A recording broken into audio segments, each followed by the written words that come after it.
Max TV ప్రేక్షకులకు నమస్కారం. నా పేరు డాక్టర్ రామ్ గోపాల్. నేను మగవాళ్ళకు సంబంధించినటువంటి వ్యాధులకు ట్రీట్మెంట్ ఇస్తాను. హైదరాబాద్‌లో దిల్సుఖ్ నగర్‌లో మెట్రో పిల్లర్ నంబర్ 1552 ఈ సేవా రోడ్ మంజుసుధ హాస్పిటల్‌లో ప్రతిరోజు 10-2 దాకా పనిచేస్తాను. మిత్రులు కొన్ని క్వెషన్స్ అడుగుతున్నారు. వాటికి మనం జవాబులు చేద్దాం. డాక్టర్ గారు, సెక్స్ సినిమాలు భార్యాభర్తలు ఇద్దరు కలిసి చూడవచ్చునా? ఆడవాళ్ళకు, మగవాళ్ళకు ఈక్వల్ రైట్స్ ఉన్నాయి. రీసెంట్‌గా సుప్రీంకోర్టు ఒక జడ్జిమెంట్ కూడా ఇచ్చింది. ఈవెన్ పెళ్ళైనంత మాత్రాన భార్య ఒక వస్తువు కాదు. ఓ గేదెనో, ఆవో కాదు. ఆమెకున్న సెక్సువల్ ఫ్రీడమ్ ఆమెకు ఉంటుంది. కనుక ఒకవేళ ఆమెకి ఇష్టమైతే కలిసి చూడొచ్చు. కానీ ఏ వ్యక్తి కూడా ఫోర్స్ చేయకూడదు. అబ్బాయినైనా అమ్మాయి ఫోర్స్ చేయకూడదు. అమ్మాయినైనా అబ్బాయి ఫోర్స్ చేయకూడదు. వాళ్ళిద్దరికీ ఇష్టమైతే చూస్తే తప్పేమీ లేదు. చూడడం వల్ల కొత్త కొత్త ఆలోచనలు కూడా వచ్చే అవకాశం ఉంటుంది. కానీ చూసిన ప్రతిదాన్ని మనం ఇంప్లిమెంట్ చేయాలనుకోవడంలో కొన్ని ఇబ్బందులు ఉంటాయి. కనుక చూడడంలో తప్పులేదు. చిన్న తెలుగు పద్యం చెప్తాను. వినదగునెవ్వరు చెప్పినా వినినంతనే తొందరపడకుండా చేయాలి. అలాగే ఇది కూడా ఏదైనా చూడొచ్చు, ఏదైనా వినొచ్చు. కానీ తొందరపడకుండా దాని సాధక బాధకాలన్నీ అర్థం చేసుకొని ప్రొసీడ్ కావాలి. యోని రంధ్రం బాగా చిన్నగా ఉంటే ఏదైనా సర్జరీ ద్వారా ఉందా? Wonderful question. 99% లేదా 99.99% యోని రంధ్రం చిన్నగా ఉండదు. Very rarely we can see it. భగవంతుడి డిజైన్ ఏమిటి అంటే, యోనిలో నుంచి 9 నెలల పాప బయటకు వచ్చినప్పుడు 10 సెంటీమీటర్ల తల డయామీటర్ ఉంటుంది. దీన్ని బైపెరైటల్ డయామీటర్ అంటారు. అంటే యోని నుంచి 10 సెంటీమీటర్ల తల బయటికి వచ్చేంత ఎక్స్పాన్షను వేజైనాకు భగవంతుడు ఇచ్చాడు. కనుక అది ఈజీగా వస్తుంది. సో కొద్ది మందిలో అది టైట్‌గా ఉండి చిన్నపాటి పెన్సిల్ కూడా పోవడానికి వీలు లేకుండా ఉంటుంది. దాన్ని వెజైనిస్మస్ అంటారు. ఇలాంటి వెజైనిస్మస్ ఉన్నప్పుడు దానికి ట్రీట్మెంట్ ఉంటుంది.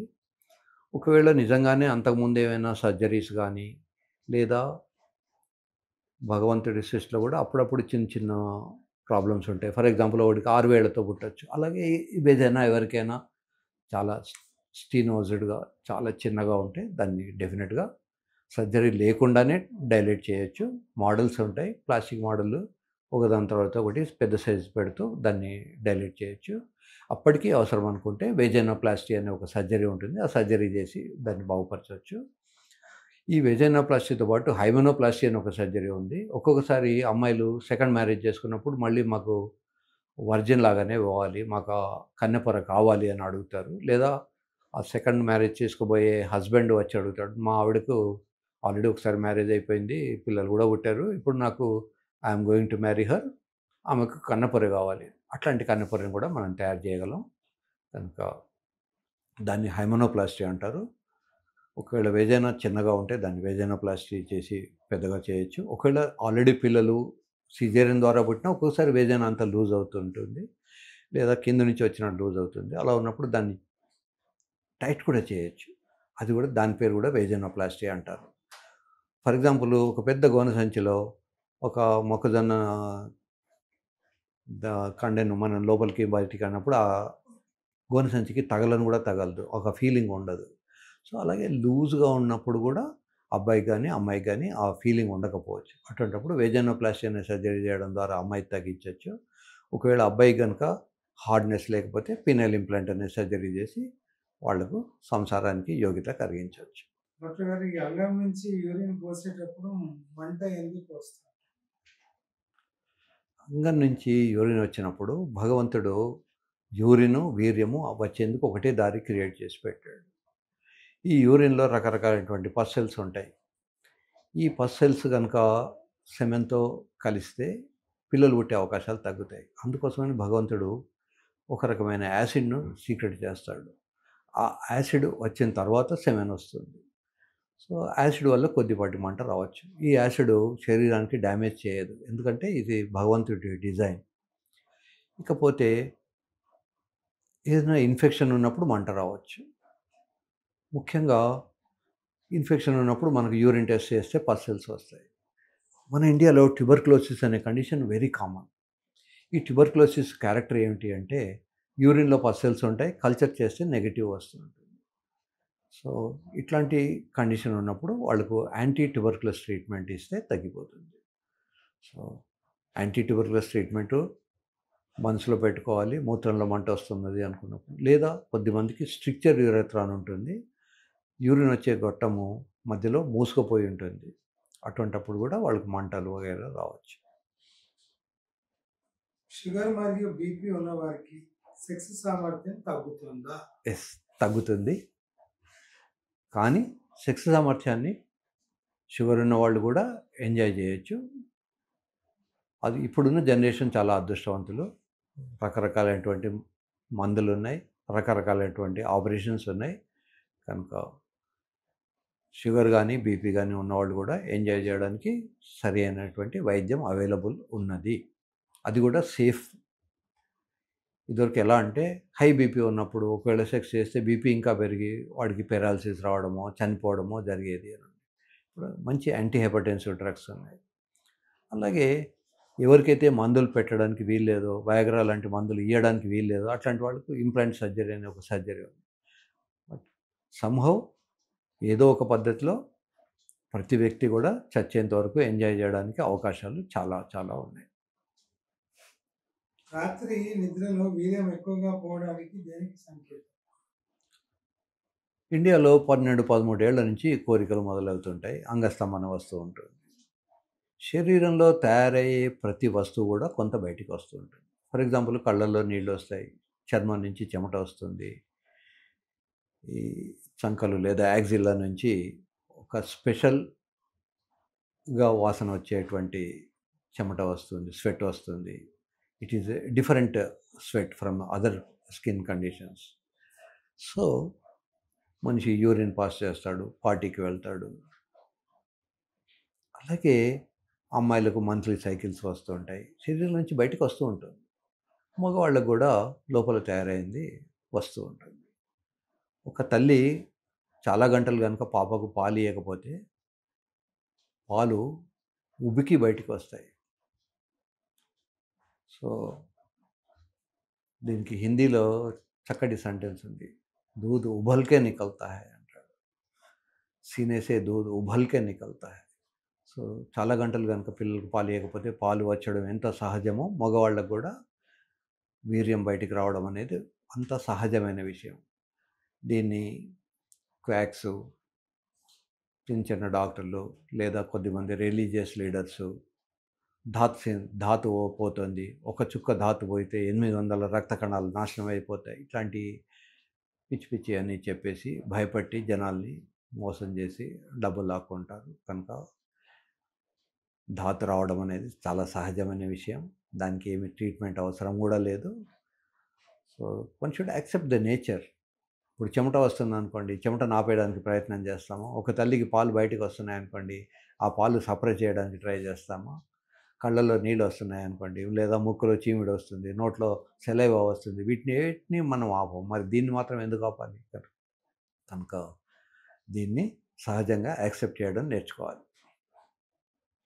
ఆరోగ్యకరమైన సంతానం కావాలనుకునే దంపతులు సెక్స్లో ఎలాంటి జాగ్రత్తలు తీసుకోవాలి? ఆరోగ్యకరమైన పిల్లలు కావాలనుకున్నప్పుడు ధర్మంగా, న్యాయంగా ఉండడం మొదటి నుంచి ఉండాలి. పెళ్ళికి ముందే అబ్బాయి చాలా మందితో తిరిగి వాడికి చాలా వ్యాధులు ఉంటే అప్పుడు ఆరోగ్యకరమైన పిల్లలు రారు. అసలు పిల్లలు పుట్టే అవకాశాలే తగ్గిపోతాయి. బై ఛాన్స్ ఒకవేళ పిల్లలు పుట్టినా వాళ్ళకి అవిటి వాళ్ళుగా పుట్టవచ్చు. కనుక ఫస్ట్ అండ్ ఫార్మోస్ట్ థింగ్, మంచి సంతానం కావాలనుకున్నప్పుడు మంచి బిహేవియర్ ఉండాలి, ఎస్పెషల్లీ అబ్బాయిలకు. రెండోది ఏమిటి అంటే మంచి సంతానం కావాలనుకున్నప్పుడు మంచి ఆరోగ్యం ఉండాలి. ఇప్పుడు ఆరోగ్యవంతులు మాత్రమే శృంగారంలో హ్యాపీగా పాల్గొనగలరు. ఫర్ ఎగ్జాంపుల్ సివియర్ ఆస్మా ఉందనుకోండి, ఆయాసపడుతూ వాడు శృంగారంలో పాల్గొనలేడు. లేదా వాడికి డయాబెటీస్ ఉంది, అన్‌కంట్రోల్డ్, ఎన్నడూ ఎక్సర్సైజ్ చేయడు, ఎన్నడూ రన్నింగ్ చేయడు, వాడు శృంగారంలో పాల్గొనలేడు. ఆ సెమెన్ బయటనే పడిపోతుంది, లేదా అసలు వెజైనానే లోపలికి ఎంటర్ కాకుండా ఉంటుంది. అన్‌కాన్సుమేటెడ్ మ్యారేజెస్ ఉంటాం. Now days it is very common. పెళ్లి చేసుకుంటారు, అసలు సంసారం చేయట్లేదని నా దగ్గరికి వస్తారు. సో మొదటి నుంచి న్యాయంగా, ధర్మంగా, హెల్తీగా ఉంటే పిల్లలు కూడా మంచి పిల్లలు వచ్చే అవకాశం ఉంటుంది. డాక్టర్ గారు ఈ ప్రైవేట్ పార్ట్స్ దగ్గర హెయిర్ రిమూవల్ ఏ పద్ధతిలో ఇస్తే ఉత్తమమైంది? అన్ని పద్ధతులు ఉత్తమమైనవే. చిన్న చిన్న జాగ్రత్తలు తీసుకుంటే ఏదైనా పర్లేదు. ఫర్ ఎగ్జాంపుల్ బ్లేడ్‌తో కట్ చేసినప్పుడు కట్స్ అయినాయనుకోండి, చిన్నపాటి ఇబ్బంది ఉంటుంది. ఇప్పుడు మన గడ్డం తీసుకోవడానికి ఏ పద్ధతి బాగుంటుంది? మనం బ్లేడు వాడొచ్చు, ట్రిమ్మర్ వాడొచ్చు, లేదా పౌడర్ కూడా వాడుకోవచ్చు. జననాంగాల దగ్గర ఉన్నటువంటి హెయిర్ ప్రత్యేకము అని అనుకోవడం పొరపాటు. యూజువల్‌గా హైలీ సెన్సిటివ్ అమ్మాయిలకు జననాంగాలు ఉంటాయి కనుక వాళ్ళు బ్లేడ్ వాడడానికి ఇష్టపడకపోవచ్చు. వాళ్ళు ట్రిమ్మర్ వాడొచ్చు, లేదా పౌడర్ వాడొచ్చు. బ్లేడ్స్ కూడా నౌడేస్ ట్విన్ బ్లేడ్స్ అని, ప్రొటెక్టెడ్ బ్లేడ్స్ అని వస్తున్నాయి కనుక అవి కూడా వాడుకోవచ్చు. ఫలానా పద్ధతిలో చేయడం గొప్పది, ఫలానా పద్ధతిలో నష్టాలు అని అనుకోవడం పొరపాటు. అయితే నేను పినల్ ఇంప్లాంట్ సర్జరీ చేసేటప్పుడు మాత్రం అదే రోజు ఆపరేషన్‌కి ఒక గంట, 2 గంటల ముందు మాత్రమే షేవ్ చేసుకోమని చెప్తాను. ఎందుకు అని మీరు అడగొచ్చు. అంతకు ముందు రోజు గనుక షేవ్ చేసుకుంటే ఏమైనా కట్స్ ఉంటే అక్కడ బ్యాక్టీరియా వగైరా ఇన్ఫెక్షన్ వచ్చి నేను పెట్టిన ఇంప్లాంట్ కూడా ఇన్ఫెక్ట్ అయ్యే అవకాశం ఉంటుంది. అందుకోసమని వాళ్ళకి మాత్రమే ఆపరేషన్ కన్నా ఒక గంట ముందు షేవ్ చేసుకోమని చెప్తాను. కనుక షేవ్ చేసుకున్నా తప్పులేదు, పౌడర్ తీసుకున్నా తప్పులేదు, అసలు తీసుకోకపోయినా తప్పులేదు. కానీ మరీ ఎక్కువగా పెరిగితే పేలు కూడా పడతాయి కనుక కొంచెం జాగ్రత్తగా ఉండడం అవసరం. డాక్టర్ గారు ఆధునిక సెక్స్ లేదా ప్రాచీన సెక్స్ రెండిట్లో ఏది మంచిది? అసలు సెక్స్ అనేది చాలా చాలా ప్రాచీనమైంది. హ్యూమన్ బీయింగ్ భూమి మీదకి రాకముందు కూడా జంతువులు శృంగారం చేసినవి. చేస్తేనే వాటికి ప్రోజని వచ్చింది. కనుక ఆధునిక శృంగారము లేదా ప్రాచీన శృంగారం అంటూ ఏమీ ఉండదు. శృంగారం శృంగారమే. ఆధునికంగా భోంచేయడము, ప్రాచీన పద్ధతిలో భోంచేయడము అనేది ఏమీ ఉండదు. భోజనం అనేది కడుపులో నోట్లో పెట్టిన తర్వాత అది మింగుతుంది అంతే. పెట్టే పద్ధతులు వేరు ఉండొచ్చు. ఒకడు చేత్తో తినొచ్చు, ఇంకొకడు స్పూన్‌తో తినొచ్చు. కనుక దేంతో తిన్నారని కాకుండా వాడు కడుపు నిండిందా లేదా అనేది ఇంపార్టెంట్. అలాగే కామసూత్ర అనేది చాలా ప్రాచీనమైంది. దాంట్లో చాలా చాలా భంగిమలు ఉన్నాయి. అంతేకాకుండా ఎలా బిహేవ్ చేయాలి, హస్బెండ్ ఎలా బిహేవ్ చేయాలి, వైఫ్ ఎలా బిహేవ్ చేయాలి, ఎక్కువ మంది పార్ట్నర్స్ ఉన్నప్పుడు ఎలా పాల్గొనాలి, అలా పాల్గొన్నప్పుడు వచ్చే కష్టాలు నష్టాలు ఏంటి, ఇవన్నీ కూడా అవన్నీ డిస్కస్ చేసి ఉన్నాయి. కనుక అది ప్రాచీనమైన అది మంచిదే. కనుక పాతవన్నీ చెడ్డవి, కొత్తవి గొప్పవి అని అనుకోవడం పొరపాటు. అమ్మాయి మిడ్డీస్ వేసుకున్నా, స్కర్ట్స్ వేసుకున్నా, చీర కట్టుకున్నా అందం అందమే. ది థింగ్ ఇస్ అందాన్ని చూసే కళ్ళకు తెలియాలి. సో ఈస్థెటిక్ సెన్స్ ఉన్నవాడికి చీర కట్టుకున్న అమ్మాయి కూడా అందంగానే కనబడుతుంది. మినీ స్కర్ట్ వేసుకున్న అమ్మాయి కూడా అందంగానే కనబడుతుంది. ఈస్థెటిక్ సెన్స్ లేని వాడికి కేవలం మినీ స్కర్ట్ వేసుకున్న వాళ్ళు మాత్రమే అందంగా ఉంటారని అనుకుంటాడు. ఇంకా ఈస్థెటిక్ సెన్స్ని పెంచుకోవాలి. ఈస్థెటిక్ సెన్స్ని పెంచుకోవాలంటే అప్పుడప్పుడు కొంచెం కావ్యాలు చదువుకోవాలి, బుక్స్ చదువుకోవాలి, ఫ్రెండ్స్తో డిస్కస్ చేయాలి. సో ఈస్థెటిక్ సెన్స్ అనేది మనం ఇన్కల్కేట్ చేసుకోవాలి.